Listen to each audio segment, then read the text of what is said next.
বন্ধুরা, আজকে চলে আসলাম গমের ক্ষেত নিয়ে। গম একটি ঐতিহ্যবাহী ফসল। আজ আমরা গমের বিষয়ে কিছু আলোচনা করব। তার আগে ভিডিওটি শেষ পর্যন্ত দেখবেন এবং চ্যানেলটিকে সাবস্ক্রাইব করতে ভুলবেন না। গম হলো শীতকালীন ফসল। এটি শীতের সময় খুব ভালো হয়। তো গম তৈরি করতে আপনারা কি ব্যবহার করবেন তা আমি আজকে আপনাদের সামনে আলোচনা করব।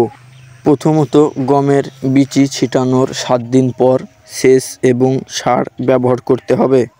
সেচ দেওয়ার 1 দিন আগে সার জমিতে ছিটিয়ে দেবেন, তাহলে সারের প্রচুর পরিমাণ কাজ করবে। তারপর গম ধীরে ধীরে বড় হবে, তারপর গমে ঘাস জাতীয় কিছু হবে। সেই ঘাস জাতীয় জিনিসগুলোকে আপনারা উঠিয়ে দেবেন। এবার যখন গমের শীষ পেটে আসবে তখন আরেকবার সেচ এবং সার ব্যবহার করতে হবে। গমে কোনো কীটনাশক ব্যবহার করা লাগে না, কারণ গমকে কোনো পোকামাকড়ে খায় না।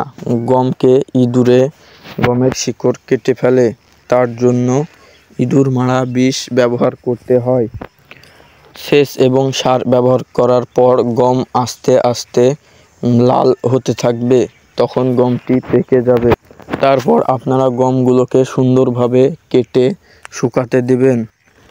তো এই ছিল আপনাদের কাছে আমার গমের বিষয়ে কিছু আলোচনা। তো সবাই ভালো থাকবেন, আশা করি। পরের ভিডিওটি দেখার জন্য কমেন্ট করবেন।